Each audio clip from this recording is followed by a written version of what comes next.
Hello everyone, bienvenue dans un nouvel épisode des Chroniques du potager. Aujourd'hui, j'ai envie de vous parler d'un concept qui a le pouvoir de transformer notre vie. La liberté financière. Une fois n'est pas coutume, je vais un petit peu vous parler de l'actualité. On parle de plus en plus euh, d'effondrement économique, on parle de plus en plus euh, des comptes épargne. Les informations ne sont pas très réjouissantes concernant notre avenir. Mais ma question est la suivante.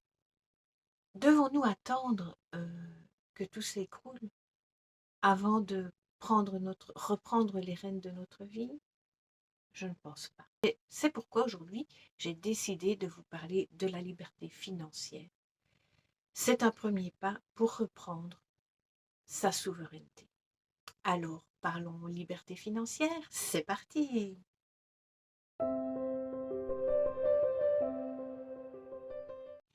Pour ceux qui ne me connaissent pas encore, je m'appelle Catherine, je suis énergéticienne et je me définis comme une alchimiste du bonheur.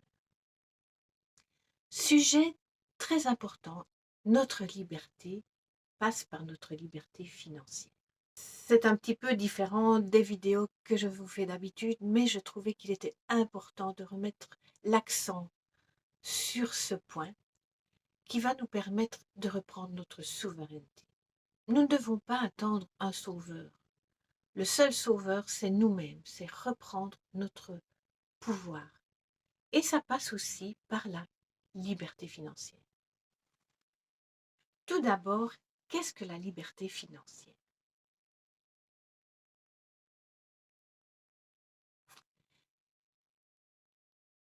La liberté financière, c'est la capacité de vivre la vie que nous voulons sans contrainte et sans préoccupation financière. C'est choisir comment nous voulons passer notre temps. C'est choisir,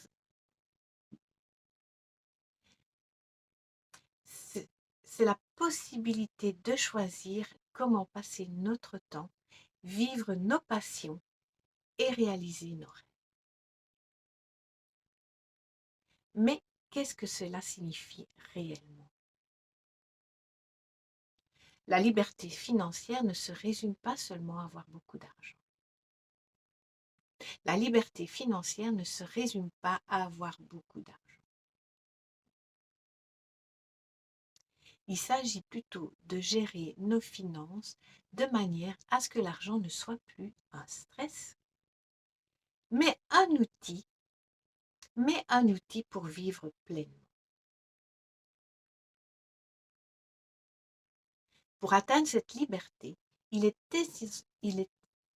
pour atteindre cette liberté, il est essentiel de suivre quelques principes clés.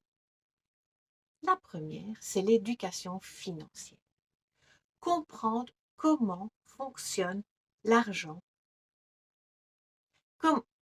La première étape, c'est l'éducation financière. C'est comment comprendre comment fonctionne l'argent. La liberté vient de la connaissance. Nous n'avons pas été éduqués pour comprendre comment fonctionnait l'argent.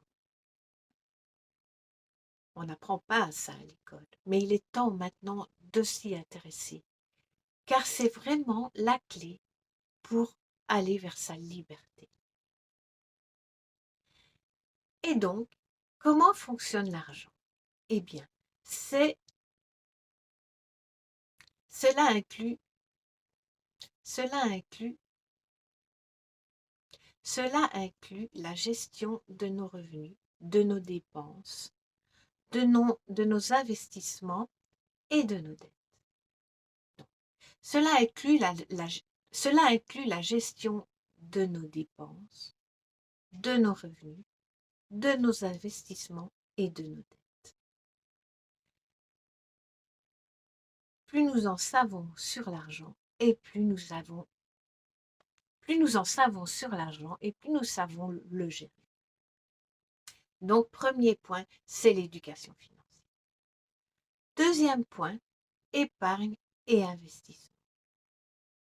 mettre, mettre de côté une partie de notre argent et les investir intelligemment. C'est non. Mettre de côté une partie de nos revenus et les investir. Mettre de côté une partie de nos revenus et les investir judicieusement, c'est crucial. L'épargne met en effet en sécurité nos biens.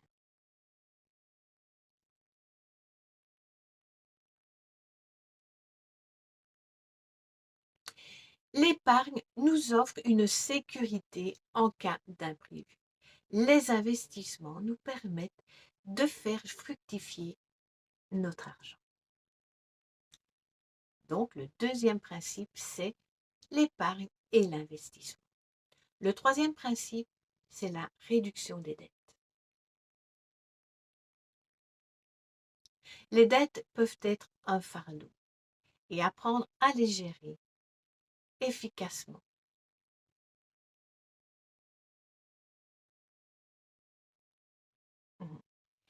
Les dettes peuvent être un fardeau énorme. Il est important de les réduire et de les...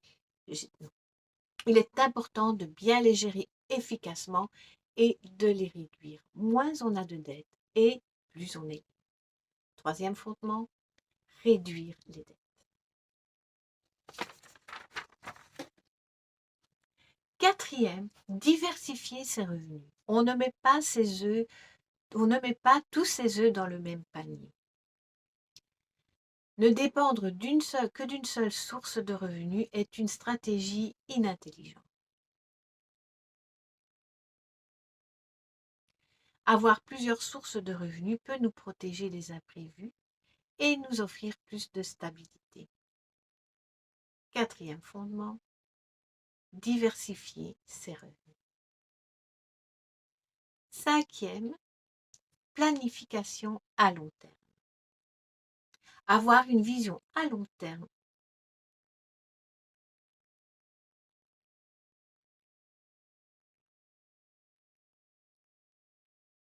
Avoir une vision à long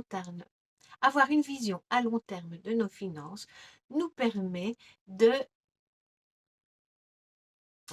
avoir une vision à long terme de nos finances nous permet de prendre des décisions comme l'achat ceci inclut la planification de l'achat d'une maison, les études de nos enfants, préparer sa retraite.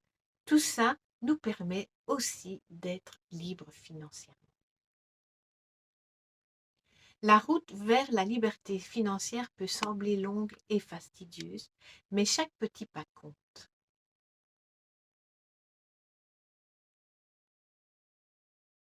Il est important de rester discipliné, d'avoir une vue claire et à long terme.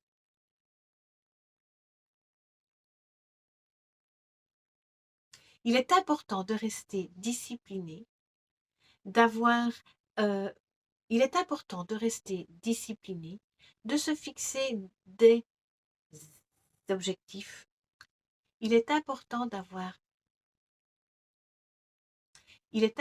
rester discipliné, de se fixer des objectifs clairs et de ne jamais perdre de vue ces objectifs. En conclusion, la liberté financière est à la portée de chacun d'entre nous. Elle demande du temps, de la patience et de la détermination. Mais les récompenses en valent le prix. Imaginez-vous une vie où vous pouvez vous concentrer sur ce que vous aimez faire, vraiment, pour vous.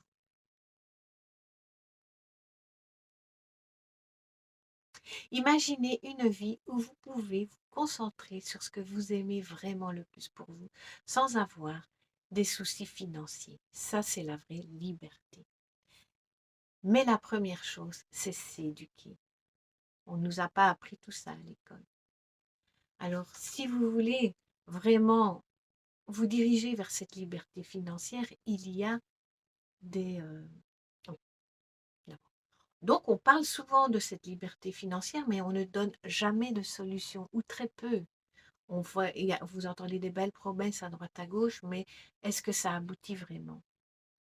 Si vous voulez savoir comment atteindre cette liberté financière, il y a des solutions. Moi, j'ai choisi. J'ai choisi de me prendre en main. J'ai choisi de m'éduquer financièrement et j'ai choisi d'aller vers cette liberté financière. Donc, si vous voulez savoir comment j'ai fait et comment j'ai mis les choses en place, eh bien, il suffit de me contacter. Vous pouvez mettre un petit commentaire et me demander des informations. On pourra se contacter en privé. Voilà, on pourra se... Donc voilà, moi, le message que je voulais vous faire vraiment passer, c'est de vous éduquer et d'appliquer. Si vous voulez vraiment vous libérer et reprendre vos souverainetés, et si vous voulez vraiment cette liberté et surtout reprendre votre souveraineté. Si vous avez aimé cette vidéo, n'oubliez pas de la Si vous avez aimé cette vidéo, n'oubliez pas de la liker, de la commenter si en plus vous voulez avoir les informations pour savoir comment moi personnellement j'ai mis les choses en place, et la partager elle- et la partager parmi vous car c'est important d'être conscient, car il est important, car c'est important d'être conscient que tout vient de nous. Ça ne viendra pas de l'extérieur, malheureusement. Nous sommes nos propres sauveurs. Alors nous sommes nos propres sauveurs. Je vous souhaite le plus de liberté possible. À tout bientôt!